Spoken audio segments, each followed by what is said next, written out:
yang terpampang di balagh kita, yaitu ikhtiar menyelamatkan semesta. Bagi umat Islam, sesungguhnya menyelamatkan semesta itu tidak menjadi ikhtiar biasa lagi. Karena setiap hari itu menjadi bagian wajib yang kita mohonkan kepada Allah 17 kali dalam sehari. Setelah kita memuji Allah Subhanahu wa taala yang merawat dan juga memenuhi kebutuhan serta menjaga alam semesta. Kita bacakan Alhamdulillahi Rabbil Alamin. Alnya di situ bukan ma'rifat, tapi istighraq. Ma'rifat hanya menunjuk kepada satu hal yang khusus, istighraq menunjuk kepada semua bagian tanpa kecuali. Jadi kalau saya katakan jami'ah, kampus masih umum. Tapi kalau saya katakan al-jami'ah, kampus yang ini bukan yang lain, itu ma'rifat namanya. Tapi kalau sudah menggunakan alnya itu istighraq, maka menunjuk pada semua tanpa kecuali. Segala tercakup di dalamnya. Alhamdulillah, semua pujian, baik kecil, menengah, ataupun besar, tanpa kecuali. Lillahi, ditujukan seluruhnya hanya kepada Allah saja. Rabbil alamin, Rabb dengan sifat rububiyahnya, yang merawat, yang memberikan kebutuhan, yang menjaga, yang menyempurnakan. Al-alamin, sigatnya jam'ul jama', alam saja sudah jama'. Jadi kalau dijamakkan lagi menjadi al-alamin, menjaga, merawat, memberikan kebutuhan seluruh semesta. Alam hewan, alam tumbuhan, alam malaikat, alam jin, dan khususnya alam manusia. Jadi ketika Allah kemudian menegaskan bahwa zatnya Rabbul Alamin, maka secara otomatis kita sebagai hambanya, secara otomatis dengan komitmen yang kita sampaikan, kita terbawa dan memiliki kewajiban untuk menjaga, melestarikan, dan menaati seluruh ketentuan yang telah Allah tetapkan. Itulah gambaran dari ikhtiar yang tertuliskan di judul besar kita saat hari ini. Hadirin sekalian, bagaimana caranya? Saya ulangi, bagaimana caranya? Ternyata, tanpa kita minta, indahnya Al-Quran itu selalu memberikan pedoman yang sifatnya terukur, terstruktur, jelas, dan langsung diberikan tuntunan. Allah menyifati dirinya dengan Rabbul Alamin. Kita bertanya bagaimana berikhtiar menjaga semesta ini, sehingga lahir kehidupan yang selalu mencerahkan dan berkemajuan. Lalu dijawab dengan dipilihnya seorang nabi, seorang rasul, yang diantara risalahnya adalah membimbing umatnya bagaimana berikhtiar kemudian menjaga semesta alam ini, sehingga tertata rapi sesuai dengan apa yang telah Allah tetapkan. Maka turunlah kemudian Quran surah ke-21 Al-Anbiya di ayat 107 itu. Wa ma arsalnaka illa rahmatan lil alamin. Al-Fatihah, alhamdulillahi rabbil. Cara menjaganya, wa ma arsalnaka illa rahmatan lil alamin. Baik. Fokus baik-baik ya. Quran surah ke-33 di ayat ke-21. Saya ulangi, Quran surah 33 Al-Ahzab di ayat ke-21. Laqad kana lakum fi Rasulillahi uswatun hasanah. Lanjut. Bukan. Tahan sebentar. Lanjut ayat berikutnya. Saya sedang urutkan ayat-ayatnya supaya semua jadi kurikulum, ya. Karena itu Anda tenang dulu. Saya urutkan dulu Qurannya, nanti saya turunkan hadisnya. Jadi ngaji kita nanti dengan Al-Quran, dengan hadis, dengan Quran, dengan hadis, baru kemudian kitab-kitab ulamanya. Saya turunkan judul besar ini dan saya baru tahu temanya sekarang. Nanti saya turunkan ayatnya, saya turunkan hadisnya, qaul ulamanya, baru kemudian ikhtiar kita untuk mewujudkannya. Ayat pertama tadi Al-Fatihah, ayat kedua Al-Anbiya, di Quran surah ke-21 ayat 107. Yang ketiga Quran surah 33 ayat 21. Yang keempat Quran surah ketiga di ayat ke-31. Saya ulangi, Quran surah ketiga Ali Imran di ayat ke-31. Qul in kuntum tuhibbunallaha fattabi'uni yuhibbukumullahu wa yaghfir lakum dzunubakum. Terakhir, baru kita masuk ke dalam Quran surah ketiga Ali Imran di ayat 190 sampai dengan ayat 200, dan inilah kunci pertemuan kita di subuh ini yang kelak akan dicantumkan tafsirnya melalui keterangan Nabi sallallahu alaihi wasallam. Kemudian dimasukkan dalam satu hadis oleh Imam Abu Daud yang bernama Sulaiman As-Sijistani Di dalam kitab sunannya, nomor hadis 1367, rawinya dari sahabat junior Ibnu Abbas radhiyallahu taala anhuma. Jadi yang akan kita bahas subuh kali ini ada 5 ayat dan 1 hadis. Baik, kita masuk kepada aspek yang kedua. Hadirin sekalian, jamaah sekalian rahimani rahimakumullah. Bagaimana ikhtiar kita menjaga dan menjadi bagian dari warga semesta yang menampilkan selalu ajaran-ajaran dan pedoman kehidupan yang mencerahkan, membawa kedamaian, kebaikan, sekaligus berkemajuan dimanapun kita menetap. Bagaimana caranya? Anda tinggal di Surabaya, Surabayanya damai, maju, cerah, dan dalam saat yang bersamaan, semua itu tampil dari nilai-nilai keislaman kita, dari Al-Quran dan Sunnah Nabi Muhammad SAW. Bagaimana caranya Anda menjadi penduduk di Jawa Timur? Dengan kehadiran Anda, saya, kita, Jawa Timurnya tercerahkan, damai, tentram, saat yang bersamaan juga maju. Kita menjadi penduduk Indonesia, bagaimana caranya dengan kehadiran kita, mendapatkan spirit keislaman dari Al-Quran dan Sunnah, yang menjadikan Indonesianya damai, tercerahkan, nyaman, sekaligus juga berkemajuan. Dan yang terakhir, bagaimana caranya kita menjadi penduduk dunia, warga dunia, yang kita bisa berkontribusi menghadirkan kecerahan, kedamaian, ketentraman, sekaligus dunia yang berkemajuan dalam ridha Allah Subhanahu wa taala. Tidak ada satupun catatan sejarah yang mampu mewujudkan harapan-harapan tadi kecuali sejarah yang ditunjukkan langsung dalam perjalanan kehidupan Nabi Muhammad sallallahu alaihi wasallam. Baik, sebelum ke ayat, saya ingin membawa kita ke suasana sejarah dulu. Nabi Muhammad diutus di mana? Di Mekah. Baik, jangan lihat Mekah sekarang. Saat beliau diutus 571 Masehi, keadaan Mekah pada masa itu, saya tanya, maju atau belum maju? Damai atau tidak? Tidak. Perhatikan, kriminalitas tinggi, begal, bukan hanya banyak, tapi bahkan sekampung itu bisa begal semua. Kampungnya namanya Kampung Gifar. Pezina, itu semua jenis zina terdapat di masa itu. Jadi kalau mereka berzina, zinanya saking profesionalnya, semua jenis zina itu dilakukan. Bukan hanya antar, misal, beda tempat, beda RW, beda RT, beda rumah, itu bahkan bisa terjadi antara hubungan keluarga atau teman-teman dekat. Jadi kalau kumpul begini, antar suami, bosan dengan istrinya, itu malamnya bisa tukeran. Ya. Mabuk, paling sempurna pemabuk di masa itu. Pemabuk amatiran itu sehari 5 kali mabuknya. Itu yang amatir. Ya, kebayang bagaimana yang profesional. Ya. Pembegal banyak, pezina banyak, pemabuk banyak, penipu banyak, pembunuh banyak. Karena tidak kenal dengan nilai-nilai kebaikan. Nilai-nilai tadi tidak menghadirkan kedamaian, tidak menghadirkan kecerahan, dan menghambat kemajuan yang terjadi. Sekalipun pada masa itu, Mekah itu menjadi pusat spiritual, dan suasananya metropolis. Tapi apa yang terjadi? Sifat-sifat keburukan muncul, dan orang-orangnya tergerak pada nilai-nilai yang tidak baik. Orangnya disebut dengan jahil, sifatnya disebut dengan jahlun, dikumpulkan keduanya menjadi jahiliyah. Itu kondisinya. Yang paling menarik, untuk menunjukkan kepada kita, bagaimana dahsyatnya perubahan Al-Quran ini, dan hikmah yang dibawa oleh Nabi Muhammad SAW, dipilihlah Makkah ini menjadi sentral dakwah. Ini rahasianya. Jadi belum seperti Surabaya sekarang, Pak. Nggak ada gedung bangunan megah seperti kampus Universitas Muhammadiyah Surabaya ini. Ya. Tidak ada suasana-suasana nyaman seperti saat ini. Semua kacau. Maka yang paling menarik, di samping kanannya ada Romawi yang sudah maju. Samping kirinya ada Persia yang sudah unggul.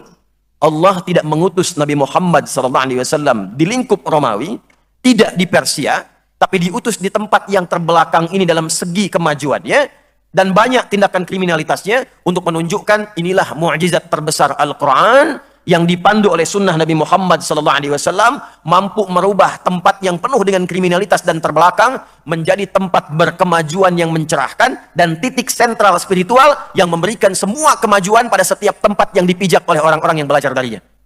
Apa yang Allah turunkan?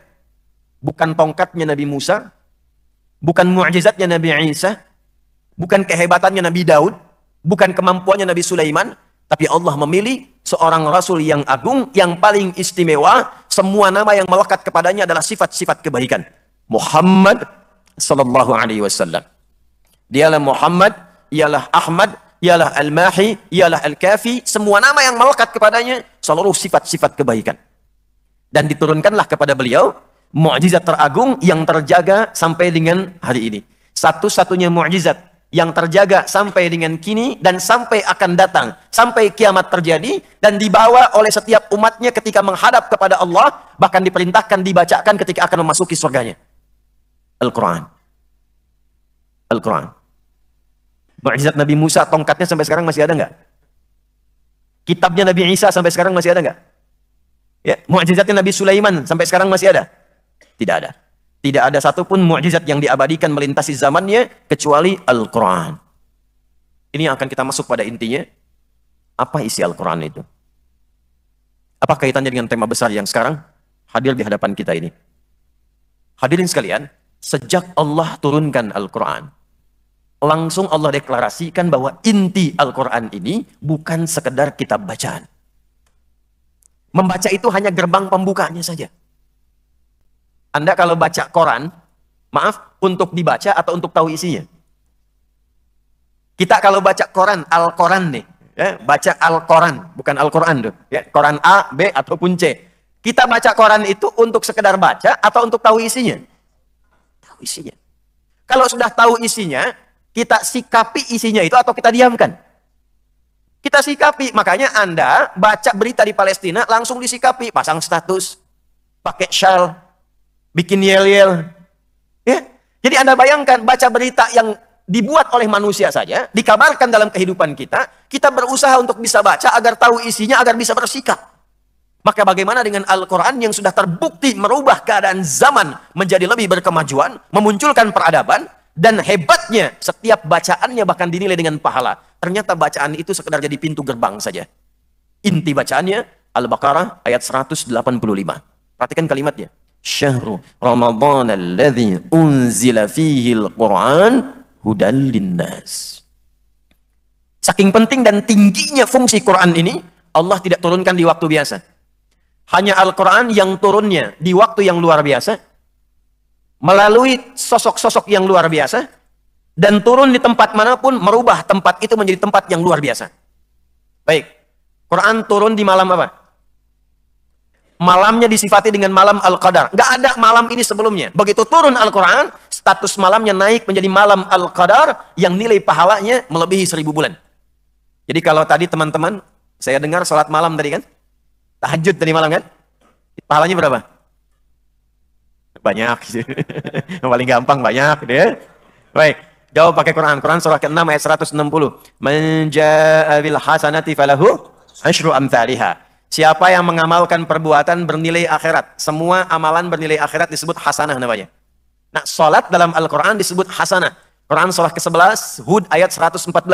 Aqimis salata tarafayn nahar wa zulafan minal lail innal hasanati yudhibnas sayyi'at. Salat disebut hasanah, sekali hasanah poinnya 10. Jadi kalau teman-teman tadi malam salat tahajud, itu minimal poinnya berapa? 10. Baik. Kalau berjamaah dilakukannya, dikalikan kemudian 27. 10 kali 27 berapa? 270. Itu kalau malam biasa. Kalau bertepatan dengan malam turunnya Al-Quran, disebut dengan malam Al-Qadar, maka pahalanya dilipat gandakan.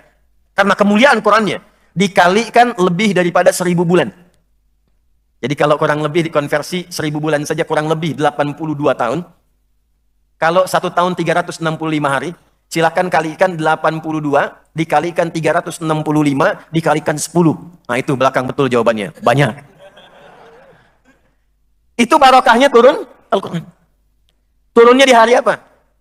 Jumat. Ketika Quran turun di hari Jumat, Jumatnya berubah menjadi Sayyidul Ayyam.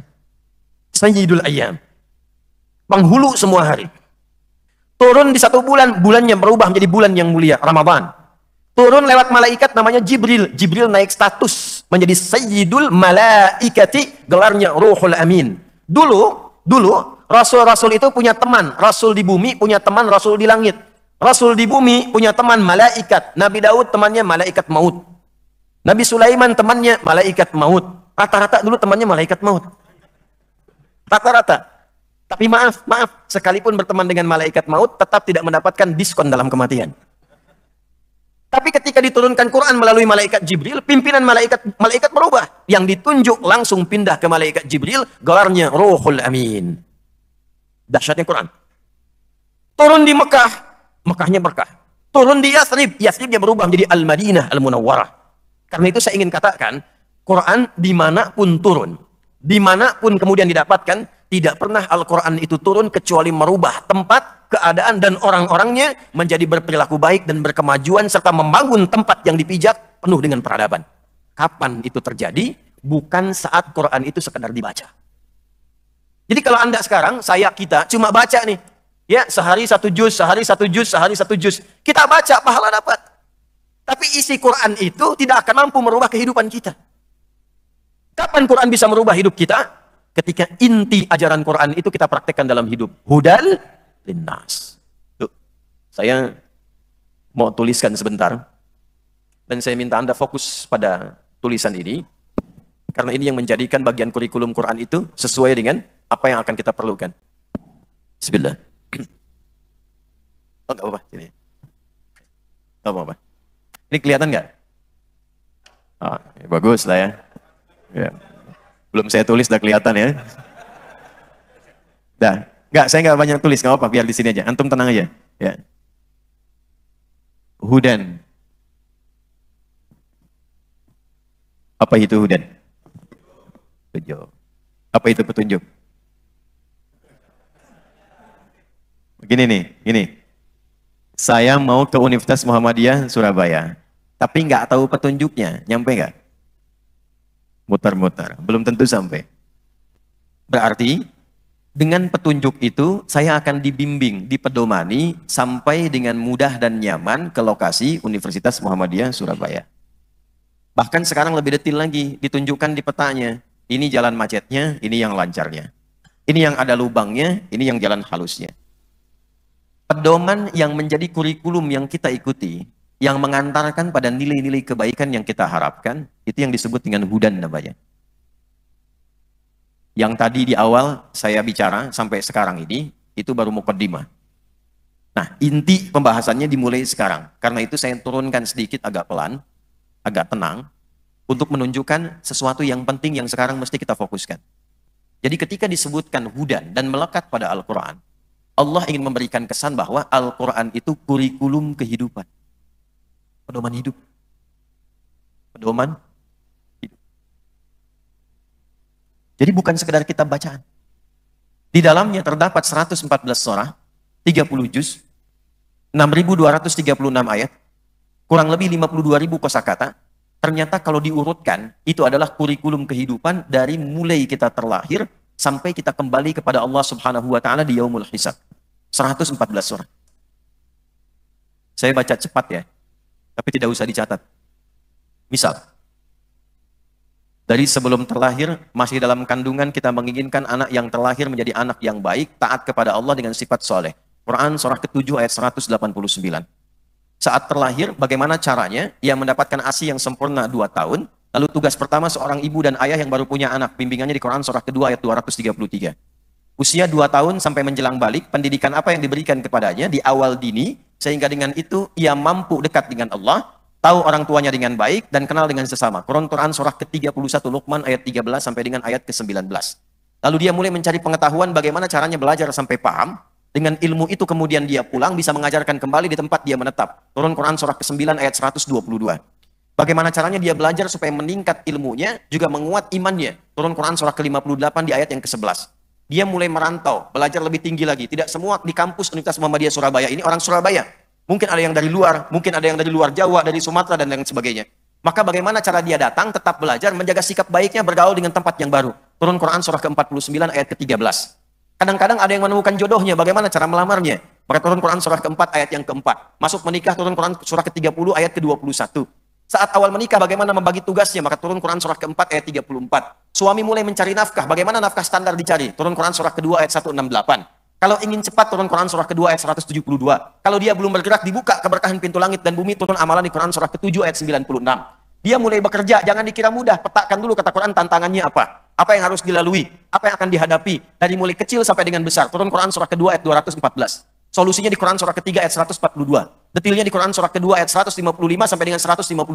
Kadang-kadang ketika Anda sukses, ini Universitas Muhammadiyah Surabaya sukses, pengen inovasi, maka diturunkan lagi, ini ada tantangannya, tidak mudah. Kadang-kadang ada pesaing, ingin menyingkirkan, ingin menyungkurkan, bagaimana mendapatkan pertolongan Allah. Turun amalan di Quran surah ke-17 ayat 79 sampai dengan ayat 81. Di saat yang bersamaan istri menjaga anak-anak di rumah, kadang-kadang juga tidak mudah. Ada yang berkata A, ada yang sulit diarahkan, maka turun bimbingan Quran surah ke-17 ayat 23 sampai dengan ayat 27. Di masa-masa kematangan, sampai usia 40 tahun, sukses, pekerjaan sukses, rumah megah, kendaraan juga mewah. Hei, tetap syukuri itu, dan bahkan bawa kedua orang tuamu dalam syukurmu itu, karena boleh jadi kesuksesan yang engkau raih bukan karena ikhtiarmu, tapi karena kedekatan orang tuamu saat memohon kepada Allah Subhanahu wa Ta'ala. Maka turun Quran surah ke-46 di ayat yang ke-15. Harta bertambah, bagaimana menjaga keberkahannya? Turun skema Quran surah ke-9 ayat ke-60 dengan zakat. Lalu berbagi dengan keluarga terdekat, turun skema infak. Quran surah kedua ayat 215. Skema umum sampai ke Palestina, turun Quran surah kedua ayat 261 sampai dengan ayat 264. Lalu naik lagi dia ke atas sampai ke masa-masa sepuhnya, turun Quran surah ke-22 ayat yang ke-5. Sampai menjelang kematiannya, turun Quran surah ketiga ayat 185. Cara wafat yang tenang, turun Quran surah ke-89 ayat 27 sampai ayat ke-30. Persiapan alam kuburnya sebelum wafat, turun Quran surah kedua ayat 153 sampai 154. Detailnya Quran surah ketiga ayat 169 sampai dengan 171. Sampai dengan tenang menjaga kiamat, turun Quran surah ke-75. Sampai dengan dihisab mendapatkan surga yang standar Quran surah kedua ayat 25. Pengen surga Firdaus, ini kurikulumnya Quran surah 23 ayat 1 sampai dengan 9. Pengen di surga Aden, Quran surah ke-51 ayat 15 sampai dengan 23. Anda kalau tidak menyiapkan itu terancam dengan neraka. Neraka yang paling ringan bisa membakar semua tubuh. Seharinya sama dengan 1000 tahun. Satu detiknya sama dengan 48 hari terbakar sampai semua dengan kulit-kulitnya. Begitu dicelupkan, angkat jadi lagi, celupkan, hangus lagi. Turun Quran surah ke-4 ayat 56. Tentang neraka jahanam yang belum sampai sudah kebakar, itu Quran turun surah ke-4 An-Nisa ayat 140. Kalau belum sampai ke surga, tapi juga tidak mau ke neraka. Amalannya 50-50, soleh 50%, salah 50%. Di mana dia bertempat? Ditempatkan di tempat tinggi yang bisa mengamati surga, tapi takut mendengar jeritan orang neraka. Tempat tinggi yang bisa mengamati disebut dengan A'raf. Maka turun surah ke-7 Al-A'raf di ayat ke-46 sampai dengan ayat 49-nya. Ada semua. Nggak ada yang tidak ada di Al-Quran. Dan semua yang tadi disebutkan, didetilkan langsung petunjuknya dan contohnya langsung oleh Nabi SAW. Ketika itu diterapkan di satu tempat yang saya sebut dengan jahiliyah tadi, inilah yang bisa mengantarkan umat jahiliyah yang terbelakang, yang berada di lembah biwadin ghairi dzi zar'in inda baitikal muharram. Tandus, batunya itu rapat, flat sifatnya. Gak mudah tumbuh tumbuhan. Tiba kemudian Nabi mendidik orang-orang ini dengan Al-Quran, kurang lebih 13 tahun, 3 tahun dalam fase pembekalan awal, lingkup internal, 10 tahun masyarakat Mekah terbuka, 40 orang dihasilkan di sini. Dibawa ke Yathrib, 10 tahun durasi yang sama, maka sukses kemudian menghadirkan 12.000 orang sahabat, yang setiap orangnya, dia berpijak kemanapun membawa Al-Quran, setiap tempat yang dipijak itu selalu tempatnya maju, punya peradaban, dan damai kehidupannya. Saya ambil contoh cepat. Ini alumni pendidikan Nabi, bawa Quran. Rata-rata semua ahli Quran. Terbagi 4 bagian. Ini nanti konsep mencerahkan dan berkemajuan di sini konsepnya. Anda tidak mungkin beraktivitas kecuali memilih satu di antara 4 ini. 1, dengan ilmu. 2, dengan kedudukan. 3, harta. 4, tenaga. 4 bagian pokok yang bisa kita pilih selama kita hidup dalam menjalani kehidupan di muka bumi. 4 bagian ini. Keempat-empatnya dididik dengan kurikulum Al-Quran dan melahirkan manusia-manusia bukan sekedar unggul di zamannya, tapi prestasinya melintasi seluruh zaman yang akan dilewati manusia. Ilmu. Anda kenal Salman Al-Farisi? Kenal di mana?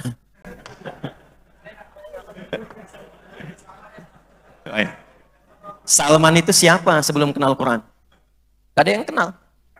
Orang Persia lagi. Gak ada yang kenal. Salman itu dikenal setelah masuk Islam, belajar dari Al-Quran, meningkat kepintarannya, sampai kemudian membuat parit itu kan. Siapa yang kenal dengan kepintarannya? Sahabat Ali bin Abi Thalib. Orang kenalnya itu cuma keponakan Nabi SAW. Tapi setelah masuk Islam, ingat, jadi ahli Al-Quran, meningkat pengetahuannya, bukan sekedar ahli Al-Quran, bukan sekedar ahli balaghah, ada yang belum viral sekarang ini. sahabat Ali bin Abi Thalib itu ternyata seorang pakar matematika. Dan beliau berhasil menyelesaikan berbagai persoalan-persoalan kehidupan itu dengan menggunakan pendekatan hitungan matematika berdasarkan analisis Al-Quran. Nanti diabadikan dalam satu kitab, boleh nanti Prof bisa dilihat dan bisa diujikan, ya, dikaji di sini. Ada tafsir namanya Al-Jawahir. Kurang lebih 7 jilid. Besar tafsirnya. Lihat jilid yang terakhir. Di jilid terakhir itu yang menariknya begini, ada kuis. Ada kuis. Dalam kuis itu kisahnya bukan fiktif, kisah-kisah nyata. Dan di antara kuis itu adalah sebuah teka-teki yang diambil dari satu kisah yang dipecahkan oleh sahabat Ali bin Abi Thalib karamahullah wajah. Satu kali datang suami istri mengadu kepada Amirul Mukminin Ali bin Abi Thalib, yang diadukan istrinya dan gak tanggung-tanggung minta dirajam. Ya Amirul Mukminin, wahai Amirul Mukminin, tolong rajam istri saya. Kata Ali bin Abi Thalib, kenapa? Dia telah berzina. Anda punya bukti? Saya memang gak lihat. Anda punya saksi? Gak ada. Lalu apa alasannya menuduh dia berzina? Karena dia itu baru 6 bulan, kok sudah melahirkan. Kami nikah, dia hamil, 6 bulan sudah lahiran. Kan ini nggak normal katanya. Kandungan masih kecil sudah lahiran. Ditanya istrinya, apakah Anda berzina? Tidak ya Amirul Mukminin. Apakah Anda mau bersumpah? Ya Amirul Mukminin. Saya bersumpah saya tidak berzina. Saya tidak selingkuh. Maka apa kata Ali bin Abi Thalib? Laqad sadaqat. Istrimu benar. Suaminya protes, kok bisa ya Amirul Mukminin? Kata Ali bin Abi Thalib, jawabannya, perhatikan kalimatnya. Yang dihitung oleh beliau adalah ayat Quran. Alam tasma' qaulallahi ta'ala wa kama qala, apakah Anda belum mendengar dan menyimak firman Allah? Dibacakanlah Quran surah ke-46 Al-Ahqaf ayat ke-15. Wa wassaynal insana biwalidayhi ihsana hamalathu ummuhu kurhan.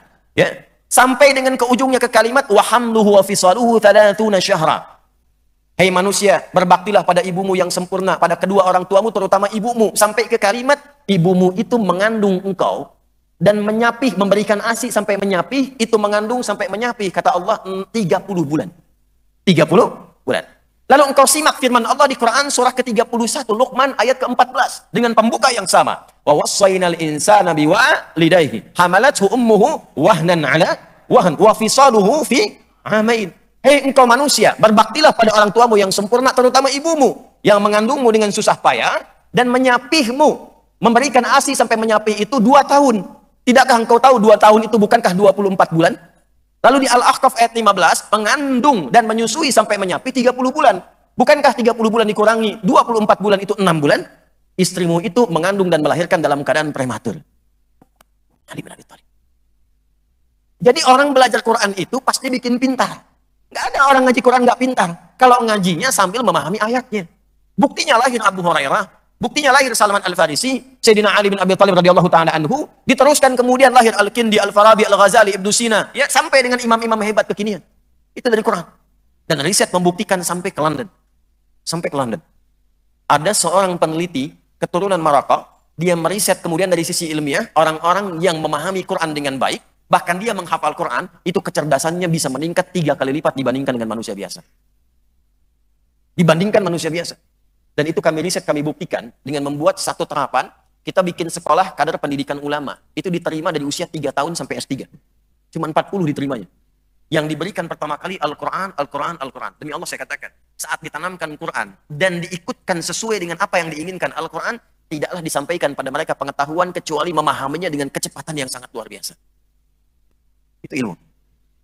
Anda seorang pejabat, ingin dapat yang terbaik, posisi yang paling tinggi, dan saat yang bersamaan diraih dengan cara yang sangat elegan. Tidak nyogok, tidak nyuap, tidak korupsi, tapi Anda berhasil mencapai puncaknya.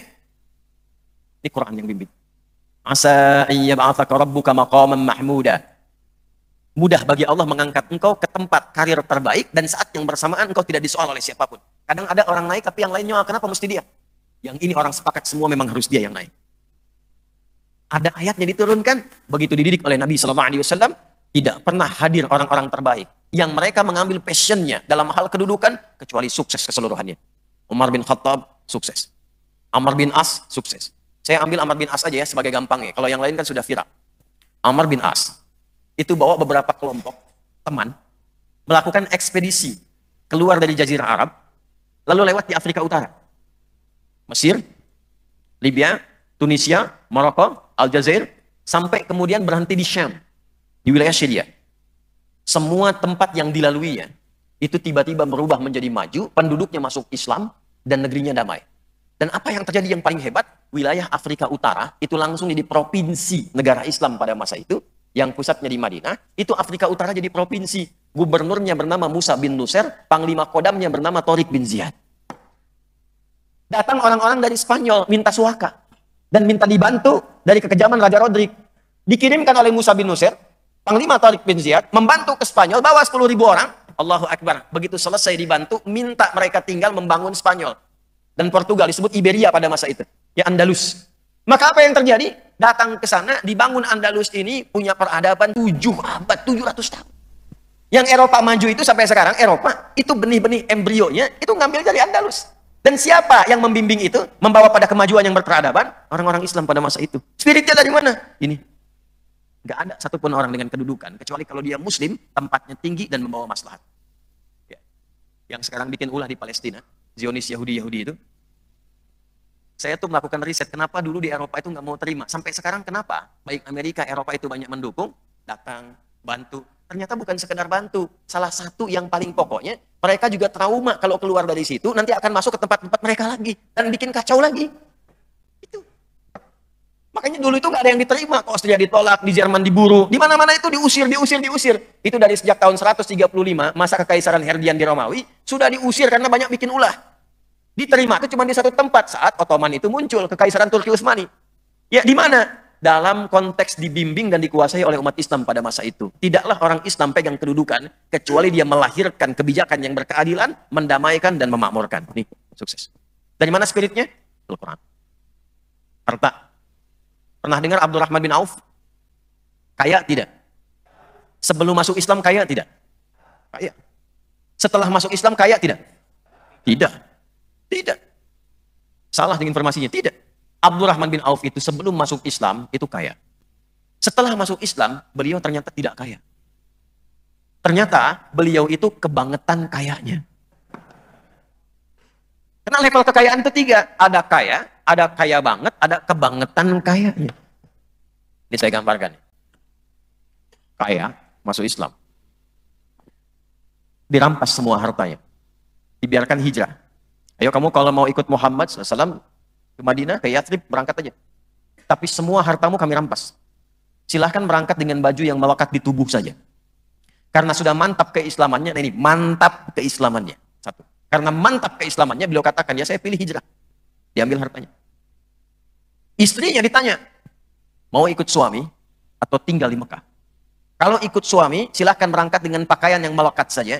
Jalan lebih dari 400 km, belum tentu selamat, dan belum tentu mendapatkan kekayaan serupa. Tapi kalau Anda mau tinggal di Mekah, ikut dengan kami, tinggalkan suami, kami berikan semua harta suami, kami fasilitasi untuk memilih, untuk menikahi pemuda terbaik di Mekah ini, kami fasilitasi pernikahannya. Nih ibu di belakang nggak kelihatan nih. Ya. Saya tanya Anda aja yang di depan nih, kalau kira-kira istri antum ditawari begitu, ya, ikut suami harta hilang, jalan 400 kilo belum tentu mendapatkan kenyamanan lagi, atau tinggal di Mekah, dapat harta suami, nikah cari pemuda-pemuda yang tegap lagi, difasilitasi pernikahannya. Kira-kira kalau diberi pilihan seperti itu, istri antum itu ikut suami atau tinggal di Mekah?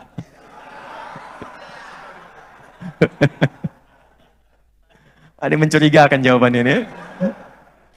Ternyata benar pilihannya tinggal di Mekah. Gak ikut suami. Gak ikut suami, tinggal di Mekah. Lihat keadilan Allah. Berangkat kemudian ke Yathrib. Inilah sebabnya kenapa disebut Ansar. Ansar itu menolong sedalam-dalamnya sesuai dengan sifat yang ditolongnya. Jadi kalau orang datang dengan lapar, ditolongnya dengan makanan. Orang datang dengan haus, ditolongnya membawa air. Ini Abdurrahman bin Auf datang membawa kefakiran. Pernah kaya. Maka yang jemput itu orang paling kaya di Yathrib di Madinah pada masa itu. Paling kaya. Datang menjemput langsung mengatakan, bahasa kitanya begini, akhil karim sami'tu annaka kunta ghaniyya. Saudaraku yang mulia, saya dengar Anda pernah kaya. Kalau ingin kaya lagi, khudh nisfa mali, ambil setengah harta saya. Ini kan di kampus ya, jadi kita agak ilmiah dikit. Beliau melihat bahwa ini terjadi perubahan pada diri seseorang. Dari kaya jadi fakir. Otomatis kalau kita naik masuk ke bab gaya itu kan F1 sama dengan F2 ya. Ya. Gaya gerak sama dengan gaya dorong. Apa yang masuk segitu yang keluar, ya kan? Kalau bekalnya sederhana, naik angkot, begitu keluar tawadhu langsung sedekah. Kalau kemudian berubah jadi orang yang lebih kaya, mobilnya bagus, kadang-kadang buka pintu mobil pun nggak bisa, ya kan? Ini dari level yang tinggi turun ke rendah, maka berlakulah hukum Pascalnya. F berbanding lurus dengan P. Gaya berbanding lurus dengan tekanan. Semakin banyak gaya, semakin tertekan hidupnya. Ya? Ini orang dari levelnya tinggi, tiba-tiba rendah, takut kehilangan gaya. Makanya banyak orang yang sekarang ini, maaf, mempertahankan gaya, tapi mengakomodasi tekanan. Sehingga hidupnya flexing semua. Ya, seakan-akan punya mobil mewah, padahal minjem, gitu kan? Seakan-akan punya rumah mewah, padahal ngontrak, gitu kan? Yang penting apa? Update status. Itu, ya. Hari ini itu lebih penting itu handphone dibandingkan dengan handsome. Ya, sekalipun kurang pulsa. Nah ini. Maka dengan rumus ini datang orang paling kaya di Madinah, dia menyambut kemudian Abdurrahman bin Auf mengatakan, kalau Anda ingin kaya lagi, ambil setengah harta saya. Gak main-main. Saya dengar Anda ditinggalkan oleh keluarga, istri dan anak Anda. Kalau Anda ingin menikah lagi, pilih perempuan paling cantik di kota ini, sekalipun keluarga saya, silahkan pilih, saya fasilitasi pernikahannya.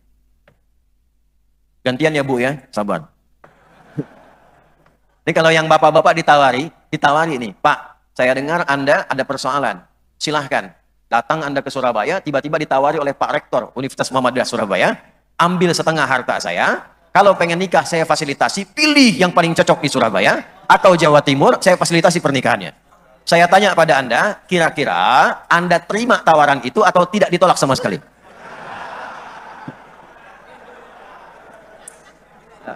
Ya, wajah-wajah antum tuh kelihatan. Kalau saya bilang ditolak tuh nggak akan mungkin masuk kualifikasi. Ya. Tapi saya ingin katakan, perhatikan bagaimana sikap yang dibangun oleh Abdurrahman bin Auf. Dan ini sesungguhnya di ciri khas Muhammadiyah. Yang kemudian diambil ke Haji Ahmad Dahlan. Nanti saya cerita panjang setelah itu. Perhatikan. Jazakallahu khairan. Semoga Allah memuliakan Anda dengan pahala. Hari ini ainal aswaq. Cukup tunjukkan kepadaku di mana pusat bisnisnya. Beliau tidak menengadahkan tangannya, tapi mempraktekkan isi Al-Quran yang dibimbingkan oleh Rasulullah kepada beliau sebelum hijrah.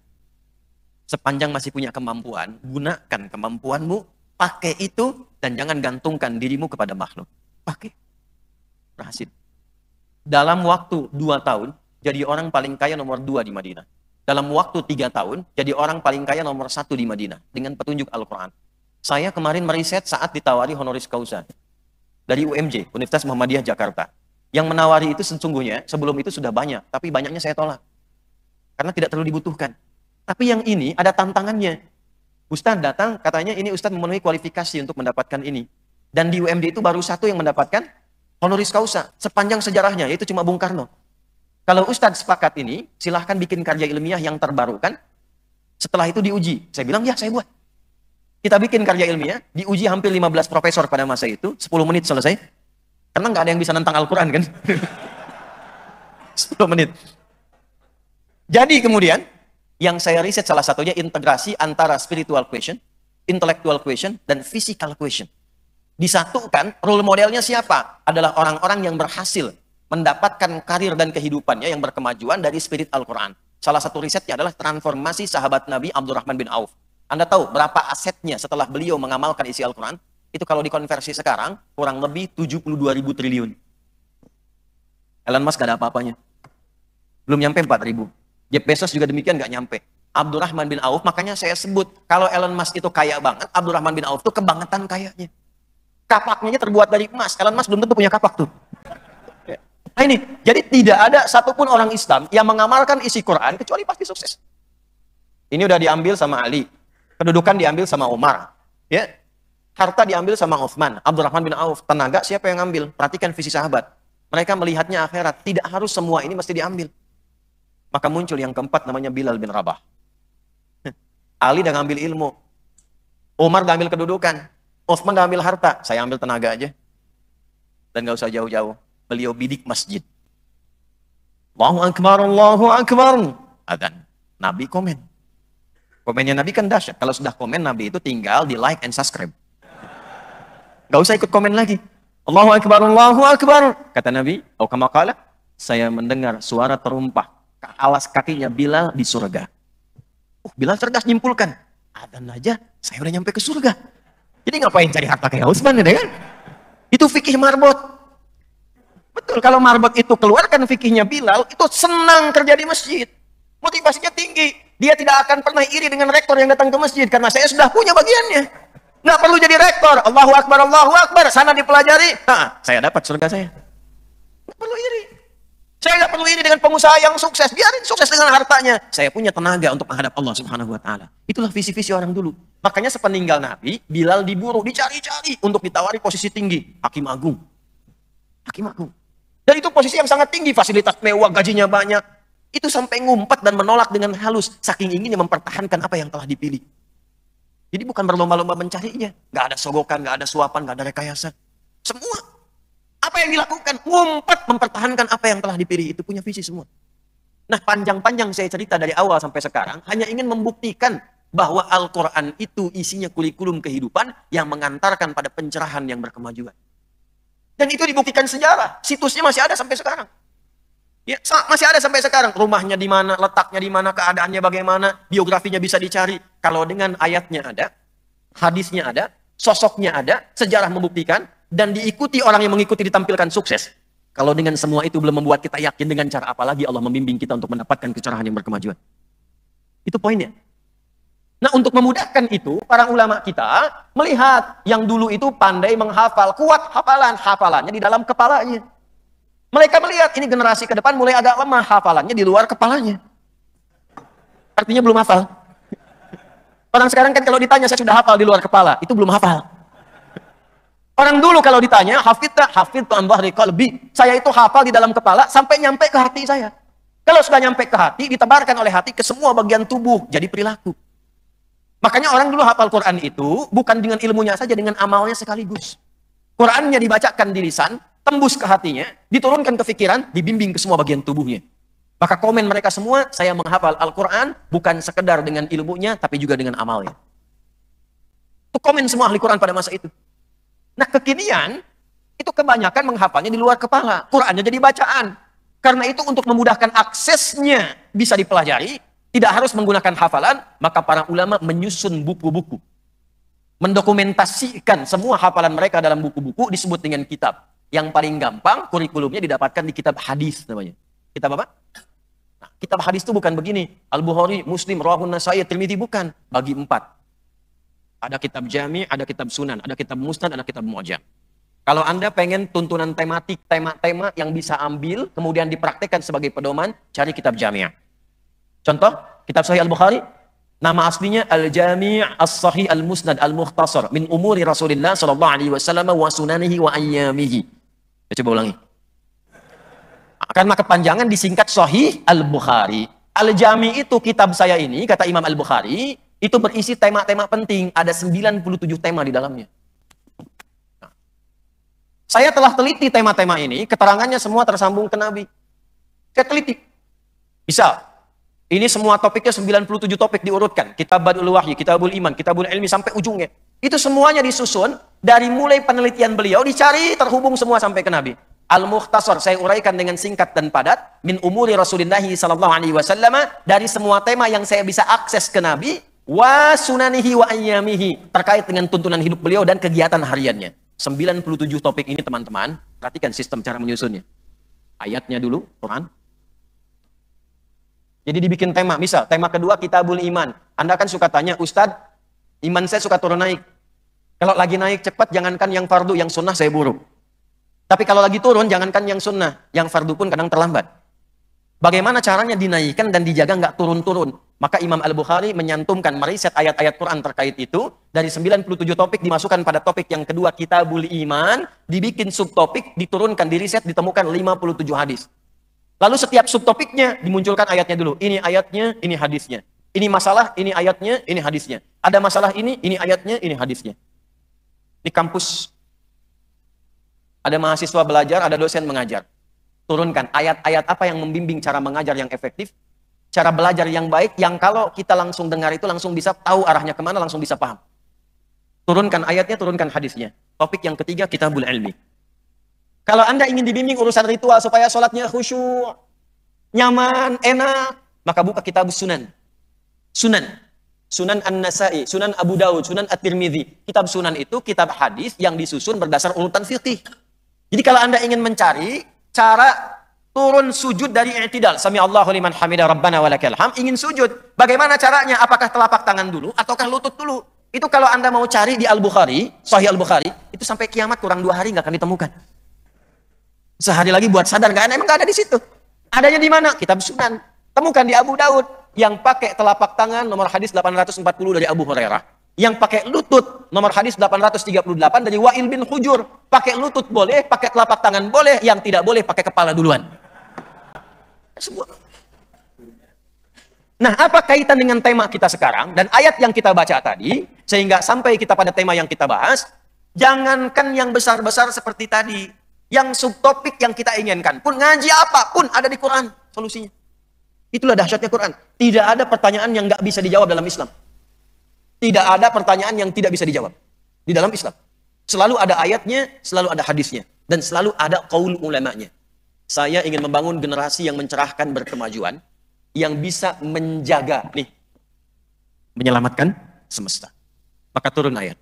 Semesta disebut al-alamin. Kita puji Allah penguasa semesta. Alhamdulillahi rabbil. Tanya sama Allah, ya Allah bagaimana kami mengikuti sunnahmu untuk menyelamatkan semesta yang telah engkau jaga. Karena banyak tangan-tangan perusak.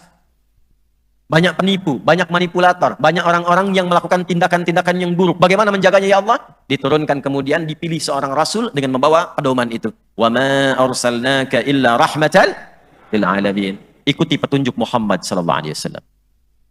Gimana cara mengikuti petunjuk Rasulullah ya Allah? Maka turun ayat laqad kana lakum fi rasulillahi uswatun hasanah. Keluarkan. Saya telah tetapkan pada seorang sosok Muhammad sallallahu alaihi wasallam semua jenis keteladanan. Saya punya waktu sekitar 15-20 menit lagi.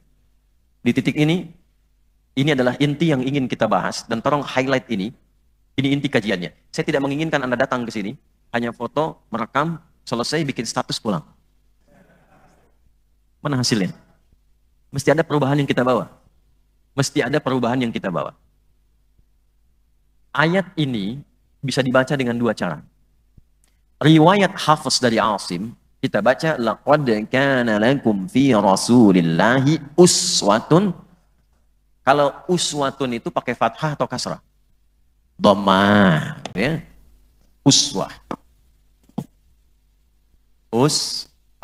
Dhammah.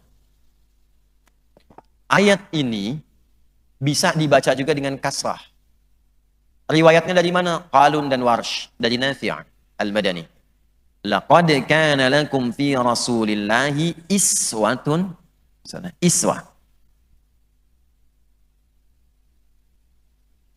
Dalam ilmu bahasa di fiqh lughah, kalau nanti Anda mengambil spesialisasi jurusan bahasa Arab, ternyata semua kata itu, bahkan harakatnya, khususnya dalam Al-Quran, itu ada maknanya.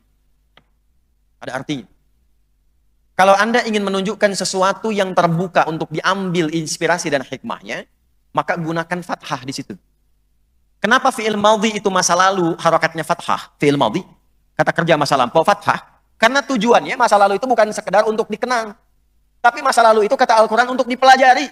Kalau pernah salah koreksi, kalau bagus teruskan, belajar dari masa lalu. Itulah sebabnya kenapa fathah. Contoh, praktekkan di ayat. Quran surah ke-21 Al-Anbiya di ayat 83. Wa ayyuba idznada rabbahu anni massaniya dhurru wa anta arhamur rahimin. Kenapa pakai fathah? Cara menerjemahkannya pakai kaidah tadi. Kata Allah, saya buka kisah Ayub di masa lalu untuk menjadi inspirasi bagi Anda yang merasa sakit sekarang. Pernah nggak sakitnya sesakit Ayub? Pernah nggak mengalami sakit seperti Ayub? Kalau tidak pernah, atau bahkan merasa mendekati itu, amalkanlah amalan seperti Ayub. Maka seperti saya menyembuhkan Ayub, dengan mudah saya menyembuhkan penyakitmu.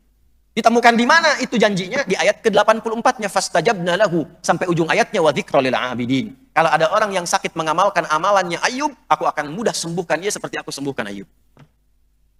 Kalau harakatnya itu kasrah. Dari kata kasrah zujaz, kasrah contoh, pecah. Ya, pecah. Kalau pecah itu jadi kecil atau besar? Kalau pecah itu turunnya ke bawah atau ke atas? Rendah atau tinggi? Maka semua harokat kasrah menunjukkan sesuatu yang kecil, lembut, rendah. Kecil, lembut. Perempuan kenapa selalu menggunakan kasrah umumnya? Anta, laki-laki. Anti, perempuan.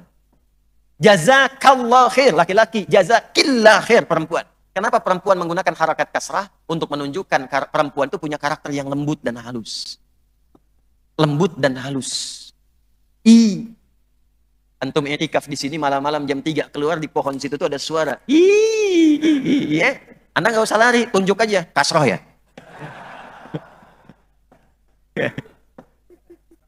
Kasrah. Kalau harakatnya kemudian dhammah, di atas rafa, ini menunjuk sesuatu yang banyak, terkumpul. Makanya suaranya banyak terkumpul, tinggi. Kalau tidak ada fathah, nggak ada kasrah, nggak ada dhammah, hilang, mati. Harakatnya apa? Sukun. Sukun itu artinya tenang. Dibacanya mati. Spiritnya apa? Walaupun kita menghadapi kematian, usahakan wafat dalam keadaan yang tenang. Harakatnya bulat. Itu makanya fitrah manusia kalau membuat ilustrasi pada yang meninggal itu di atasnya dikasih bulat-bulatan tuh. Ya, Susuke Watanabe dulu pernah bikin komik Dragon Ball 96 tuh. Saya nggak pernah nonton yang begituan, cuma saya senang baca. Itu kalau dia Kamehameha, ya. Son Goku itu Kamehameha ke Piccolo tuh, ya. Kemudian mati itu lawannya, itu di atasnya dikasih bulatan sukun. Ya, mati dengan tenang gitu kan. Nah, kita punya ayatnya, ya iya Tuhan nafsul. Gitu. Memang kadang-kadang nggak unik senyum, tapi di situ ada pelajaran yang dalam kepada kita, apa yang kita siapkan. Nah, yang mau saya katakan, laqad kana lakum fi Rasulillahi bisa uswatun, bisa iswatun. Kenapa iswah?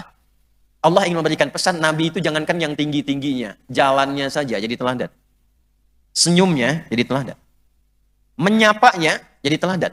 Jadi kalau Anda ingin menyelamatkan semesta, jangan tinggi-tinggi dulu. Coba kembalikan ke perilaku kita dulu. Bebaskan Palestina, ayo kita kemudian merdeka, merdeka. Betul, tapi kalau sama tetangga masih sulit senyum, susah. Sama teman masih cemberut, susah. Sama pasangan masih belum bisa bersikap yang kecil-kecil, tapi itu sesungguhnya besar dan dalam, susah. Maka dilatih oleh Nabi SAW, basmatuka fi wajhi akhika sadaqah. Senyummu yang nampak indah di wajah temanmu, itu sudah sedekah. Ingat, senyummu yang nampak indah di wajah temanmu. Bukan senyum yang membuat temanmu itu gelisah dan penasaran. Karena sering ada terjemah mengatakan senyum itu sedekah. Pulang dari pengajian senyum sepanjang jalan. Ada. Bingung orang. Kamu kenapa sehat? Sedekah. Yang kecil-kecil dulu. Di cara menyelamatkan alam itu sederhana. Rubah dulu diri kita dari yang kecil-kecil. Jaga kebersihan. Coba pulang dari sini, sampah diambil nggak tuh? Yang kecil-kecil dulu. Rapi nggak? Bersih nggak? Tertukar sendal nggak? Hah? Mana sendal saya tadi ya? Mana ya? Oh ini dia nih. Lupa saya, astagfirullah. Dipakai dia, padahal dia datang ke sini nggak pakai sendal. Yang kecil-kecil dulu. Ini cara menyelamatkan semesta mulai dari tubuh kita nih. Nih, apa fungsinya mata? Tuh, sudah salah kan? Mata itu untuk manusia fungsinya bukan melihat. Kalau melihat itu fungsi umum bagi semua makhluk. Ayam melihat, kambing melihat. Ayam begitu mau disembelih lari kan? Karena lihat. Elang lebih tajam penglihatannya. Anda naik pesawat Garuda, anak sendiri nggak kelihatan. Elang di atas langit, anak Anda bahkan anak ayam kelihatan. Tapi yang mau saya kasih tahu, nih, tolong viralkan ya. Mata elang itu tidak dihisap. Setajam-tajamnya tidak dihisap. Tapi mata Anda, mata saya, mata kita, itu dihisap. Jadi apa yang dilihat? Karena semua yang dilihat manusia itu adalah perangkat pengetahuannya. Apa yang kita lihat itu akan menyimpan data. Data menjadi informasi, informasi diolah menjadi knowledge. Pengetahuan yang diolah dari informasi yang didapatkan mata, itu yang akan dibimbing oleh pikiran kita, diberikan perintah oleh hati kita, lakukan ini karena mata lihat. Kalau nggak lihat, nggak akan ada reaksi dari kita. Ya. Kenapa orang tertarik mengambil sandal yang bagus? Karena lihat. Kenapa terjadi perzinahan? Karena lihat. Sudah punya istri, yang dilihat istri orang. Istri punya status, yang dilihat status istri orang. Begitu sebaliknya. Ya, sudah punya suami, yang dilihat suami orang. Yang direkam dibikin status suami orang. Bu, saya ini suami orang, Bu.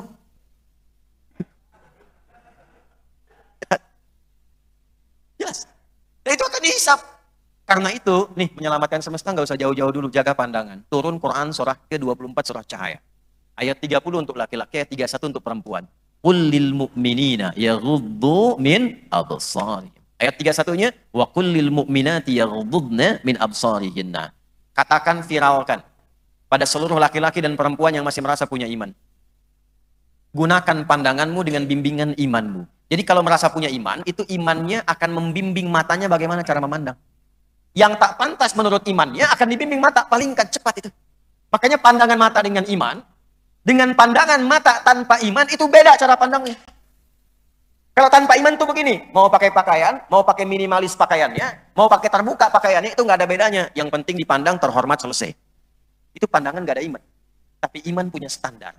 Oh, ini layak dipandang. Begitu tak boleh dipandang, dia palingkan.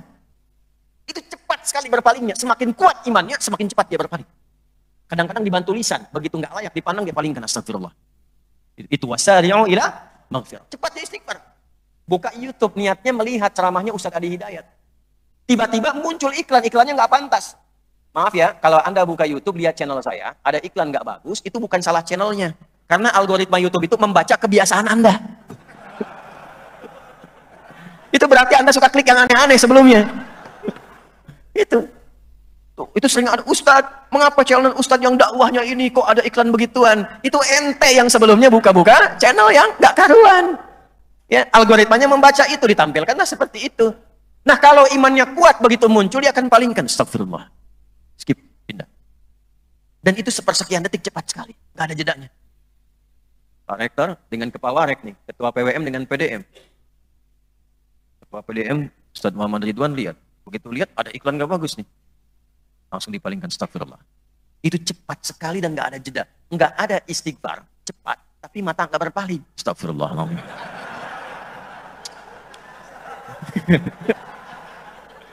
Pak Rektor, ini bahaya ini, nggak bagus ini, tapi dilihat, astagfirullah.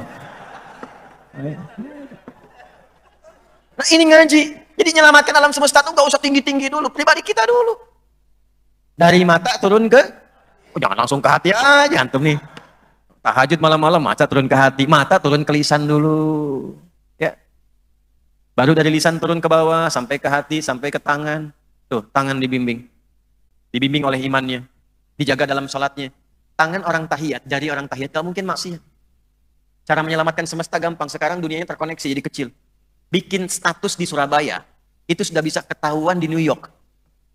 Cek, bikin status di Surabaya, orang California sudah bisa akses. Dalam saat yang sama. Maka tangan orang yang beriman, yang sholat, tidak akan pernah menuliskan yang maksiat. Menyelamatkan semesta. Gak ada orang bikin hoax. Gak ada menipu. Gak ada merendahkan orang lain. Gak ada mencela orang lain. Dan tidak ada pernah tangan dipakai untuk berbuat maksiat. Hati-hati. Pak Rektor, teman-teman, di PWM dan sebagainya. Inovasinya banyak. Pengen bangun rumah sakit, bangun ini, bangun itu. Setannya juga banyak. Iya.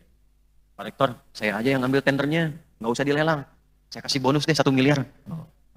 Maka Pak Rektor katakan, maaf ya. Jari saya jari tahiyat. Nggak akan pernah dipakai maksiat. Ya. Tapi justru setan itu nggak akan menyerah. Datang lagi. Pak Rektor, 5 miliar deh fee-nya.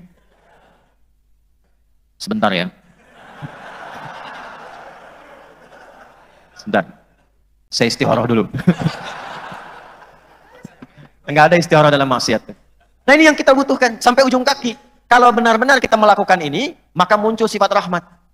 Ingat balik ke ayat. Wa ma arsalnaka illa rahmatan.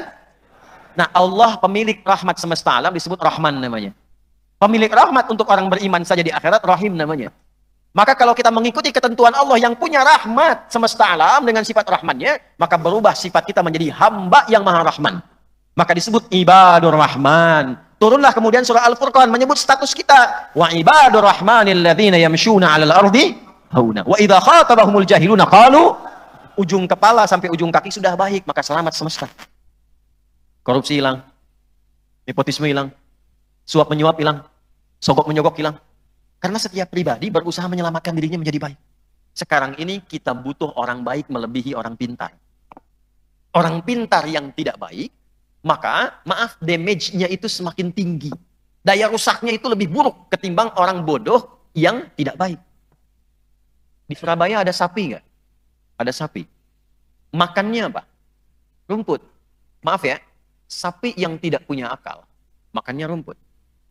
Manusia yang punya akal, pintar, tapi tidak baik, itu makannya bisa aspal. Paham? Harusnya proyek jalan itu aspalnya 15 cm, dia makan 10 cm. Pintar, tapi nggak baik. Mahasiswa yang pintar dan baik, itu bisa mengelola uang yang ibunya titipkan dari hasil kerja keras ibundanya. Ayahnya serabutan sana-sini. Cuman dapat 1.000, 2.000 setiap hari, tapi dia kumpulkan bahkan minjam untuk anaknya yang sedang kuliah. Maka anaknya mengolah itu dengan kepintaran dan kebaikannya, bagaimana dia ubah yang uang yang nilainya tidak seberapa ini menjadi satu kebahagiaan yang bisa menyukseskan dan membahagiakan serta melahirkan senyum orang tuanya. Tapi mahasiswa yang pintar tapi nggak baik, gimana caranya dia peras tenaga kedua orang tuanya hanya untuk memuaskan nafsunya saja. Mak, uang ujian mak, berapa? 2 juta. Padahal ujiannya aja belum. Ya, keluar cuma 200.000. Dan itu hanya digunakan untuk memuaskan nafsunya saja, bahaya. Selamatkan semesta dengan merubah perilaku kita. Jangan yang tinggi-tinggi dulu. Sekarang kita kenakan syal ini kan, yang paling sederhana. Ada orang tua kita yang tinggi-tinggi. Kita patut bangga, alhamdulillah. Yang pertama kali berkontribusi langsung hadir dan berkoordinasi sampai ke Palestina. Lalu kemudian melakukan gerakan-gerakannya dari Mesir. Saat yang bersamaan dia membantu kemerdekaan Indonesia, dan saat yang bersamaan dia membantu perjuangan Palestina. Siapa dia? Itu orang tua kita namanya Kiai Haji Abdul Qahar Mudzakkir. Kita kenal dengan Pak Qahar Mudzakkir. Itu orang tua kita di Muhammadiyah yang sejak tahun 1931. Baca lagi tuh di Suara Muhammadiyah itu ada edisi awal-awal. Tahun 1930-an. Bahkan dari 1920-an itu beliau belajar ke Mekah. Memutuskan nggak pulang dulu, kemudian singgah di Kairo. Belajar di Al-Azhar, belajar di Darul Ulum, belajar di Mesir. Lantas melihat dari sana perjuangan kita di sini, perjuangan di Palestina. Karena 1924 Turki Utsmani melemah, Palestina dikuasai, Inggris mulai masuk. Maka beliau itu dengan kecerdasannya menulis di situ. Di majalah Timur Tengah. Coba bacaan kita ditambah.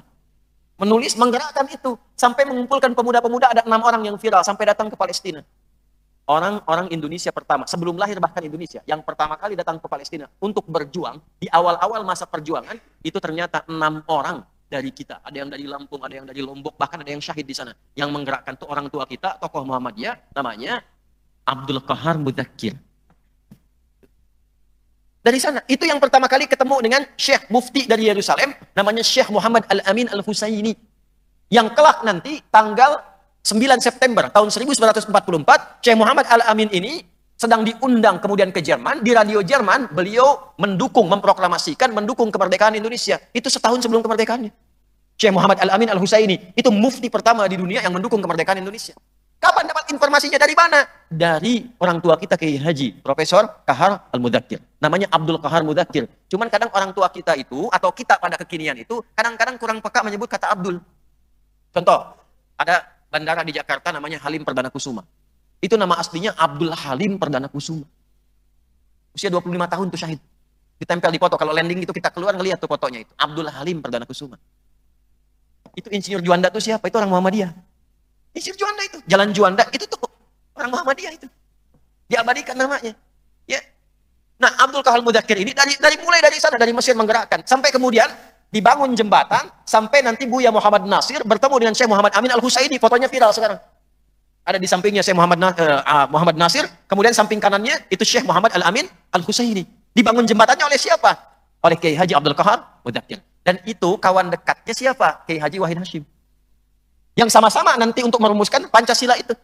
Ya, waktu disusun kemudian Pancasila, yang sila pertamanya itu, ya 7 kata itu, dengan kewajiban bagi umat Islam, dengan kewajiban menjalankan syariat Islam bagi para pemeluknya. Itu teman-teman sekalian, kan ada protes dari timur ya. Waktu itu, saat sidang BPUPKI itu, siapa yang bisa menangani itu, yang kontak-kontakan itu Kiai Haji Abdul Qahar Mudzakkir dengan Kiai Haji Wahid Hashim. Cuman Kiai Haji Wahid Hashim masih di perjalanan, terlambat, belum datang. Maka yang merumuskan dan menambahkan yang Maha Esa, ketuhanan yang Maha Esa, kalimat yang Maha Esa itu adalah dari ide cemerlangnya Kiai Haji Abdul Qahar Mudzakkir. Sampai sekarang Pancasila, sila pertama ketuhanan yang Maha, kalimat yang Maha Esa itu sebagai ganti dari 7 kata yang dimintakan, dimusyawarahkan untuk dihilangkan itu. Orang tua kita sudah datang dari dulu. Jadi kita nggak perlu tinggi-tinggi seperti itu dengan keadaan yang terbatas sekarang. Yang bisa dilakukan apa? Rubah diri kita dulu. Jadi lebih baik. Bersatu, kompak. Ya, ini mohon maaf nih. Mohon maaf sebesar-besarnya. Teman-teman coba yang di PWM ini. Ya, tunjukkan kebermuhammadiyahannya yang baik. Yang semangat. Yang bergairah. Nggak usah malu-malu. Nggak usah malu-malu. Karena bermuhammadiyah itu sudah pasti berislam. Bermuhammadiyah itu sudah pasti berukhuwah. Dari dulu kita punya ukhuwah. Ya, maaf, tokoh Muhammadiyah di Jombang itu sama persis saudaraan dengan tokoh NU juga dari Tambak Beras juga. Di antara kemudian santrinya melahirkan rektor Universitas Muhammadiyah Jakarta UMJ. Itu Profesor Makmun Murad, itu lulusan Tambak Beras. Dari Jombang. Dari dulu sudah ada persaudaraan. Kiai Haji Ahmad Dahlan itu bersaudara juga dengan Kiai Haji Muhammad Hashim bin Asy'ari. Persaudaraan kita nggak ada masalah. Amalan nggak ada masalah. Ibadah nggak ada masalah. Makanya perkuat basic pengetahuannya, ilmu perkuat. Jadi kita bisa mengambil pilihan yang baik. Ya, kalau misalnya saudara kita di NU, kita di NU kunut, alhamdulillah. Yang Muhammadiyah tidak kunut, alhamdulillah. Yang salah itu yang tidak sholat subuh. Tapi kita punya dalil. Kalau nggak kunut, ini dalilnya. Yang kunut, ini dalilnya. Kalau kadar Allah yang mengimami yang kunut, ikut di belakang mengaminkan. Allahumma hdina fiman hadait. Anda jadi makmum. Amin. Tahu ilmunya, telusuri. Kenapa? Menyelamatkan semesta. Jangan sampai terjadi yang imam kunut. Allahumma hdina fiman hadait. Belakang, bid'ah. Nggak bisa. Nggak boleh. Sebaliknya, yang imam yang Muhammadiyah tahu ilmu, sharing kajian. Dulu kami itu masih sharing kajian. Saya di Tripoli itu kalau ngaji, bahas kitab sama-sama, bedah masalah. Yang Muhammadiyah datang, yang NU datang, yang Persis datang, bahas semua. Setelah itu temukan titik temunya. Mungkin ada perbedaan dalam mengambil pilihan. Karena di Islam itu begini, ada satu dalil, satu cara, nggak boleh beda. Kalau beda, itu sudah pasti bid'ah. Contoh, begitu bertakbir, angkat tangan.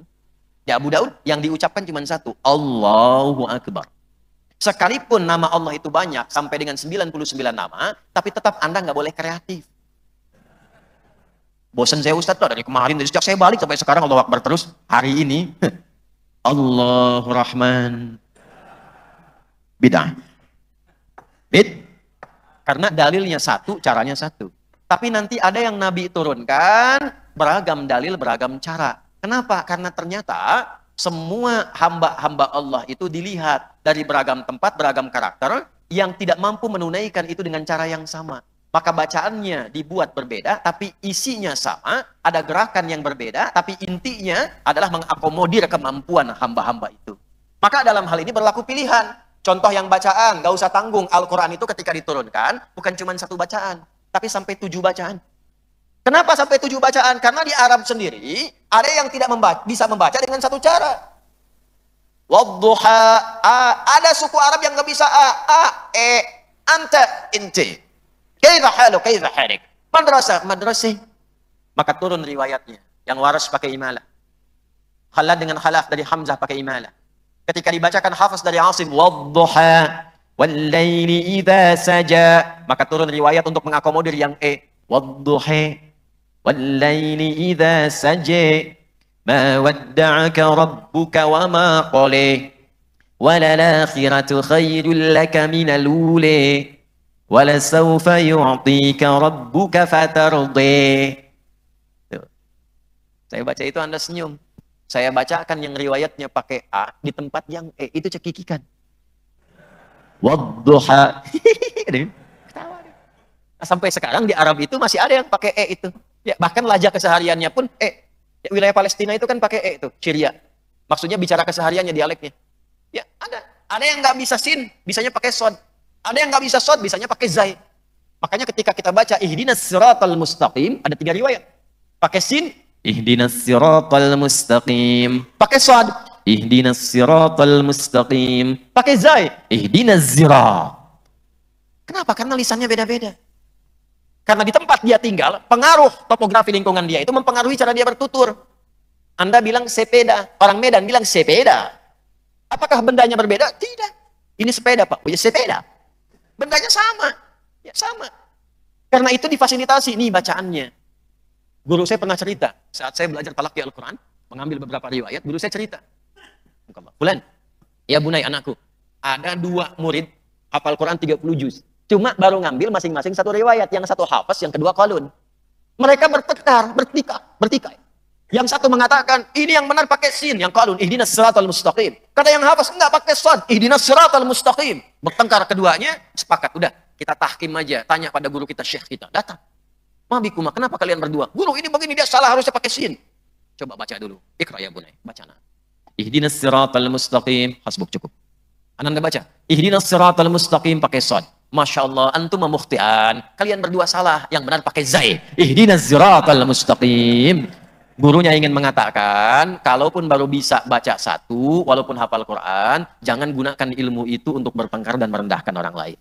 Saling menghargai, karena boleh jadi dia mengambil pilihan yang berbeda. Bismillahirrahmanirrahim. Hadisnya ada yang menghitung sampai 70. Cara bacanya ada 4. Bisa dijaharkan. Bismillahirrahmanirrahim. Alhamdulillahi Rabbil Alamin. Ya, Jahar. Ada yang silent. Kayak tadi silent tuh. Maaf kalau silent, jangan tempelkan di mic. Yang tadi udah bagus betul tuh imamnya tuh. Ya, jangan ditempelkan untuk memberitahu saya silent. Bismillahirrahmanirrahim. Alhamdulillahirrabbilalamin. Itu sama saja jahar, Joni.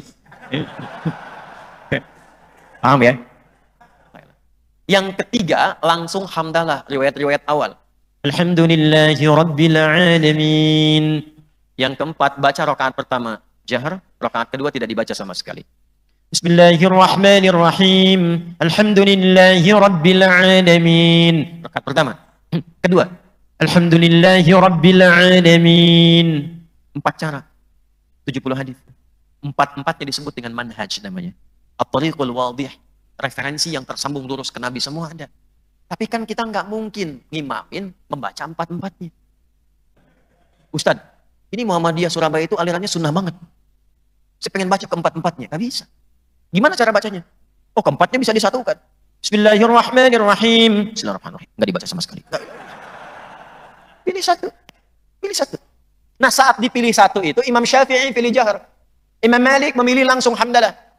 Imam Ahmad bin Hanbal pilih tengah-tengah dengan sir. Ya. Nanti ada yang memilih bacakan pertama jahar, selanjutnya tidak. Pilih salah satu. Ketika memilih disebut ma dhahaba ilaihi Ahmad. Ma dhahaba ilaihi Syafi'i. Ma dhahaba ilaihi apa yang cenderung nyaman dipilih. Ma dhahaba ilaihi disingkat madhab.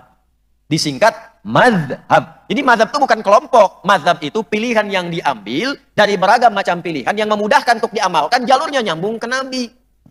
Dan itu nggak ada kaitan dengan ormas-ormas kemudian yang diikuti. Muhammadiyah misalnya, Fatwa Tarji memberikan gambaran, silahkan pilih. Silahkan dari 4 ini pilih. Ada yang pilih menggunakan sir misalnya. Oh, saya ngambil madhabnya Hambali, sir, nggak apa-apa. Ada yang pilih misalnya pakai jahar, dijaharkan, nggak apa-apa. Yang penting tahu ilmunya, itulah menyelamatkan semesta. Yang salah itu begini. Bismillahirrahmanirrahim. NU nih. Alhamdulillahirrabbilalamin. Muhammadiyah. Ini pasti PDM Surabaya nih. Itu tidak menyelamatkan semesta. Itu kurang pengetahuan. Kudet kurang update. Ya, ini terjadi bahkan sampai ketika saya bertugas di Mekah. 2010, saya diundang menjadi petugas di Mekah menerima jemaah haji.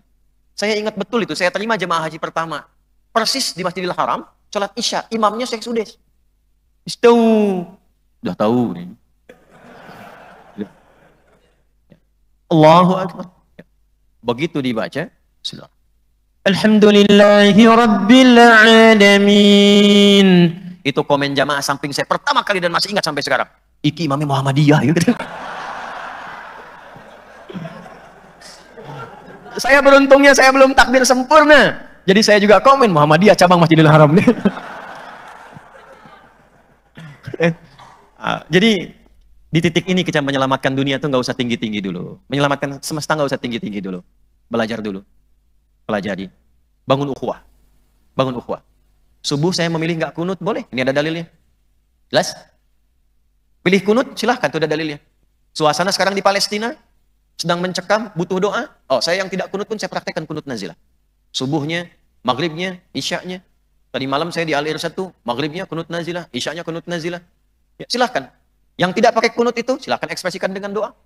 Mintakan kepada Allah dalam kebaikan. Semua punya peluang yang sama. Yang salah itu, yang mengurangi pahala amal solehnya dengan sibuk saling mencela dan memecah belah.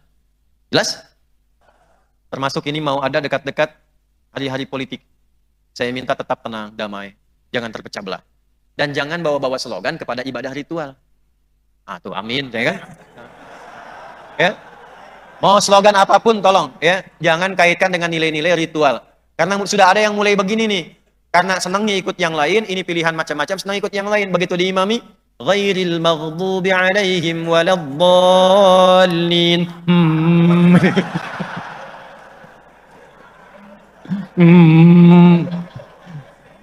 Ya. Dan saya tidak ikut politik praktis ya. Kalau nggak usah dipotong-potong. Izinkan saya menjadi sang pencerah saja. Ya? Supaya bisa mencerahkan, memberikan masukan-masukan yang baik. Tapi jangan juga jadikan pilihan-pilihan dari setiap kita semua untuk kemudian menjadikan ukhuwah itu menjadi terpecah. Siap insya Allah? Baik. Inilah kemudian yang kita simpulkan, silahkan keluarkan kurikulumnya.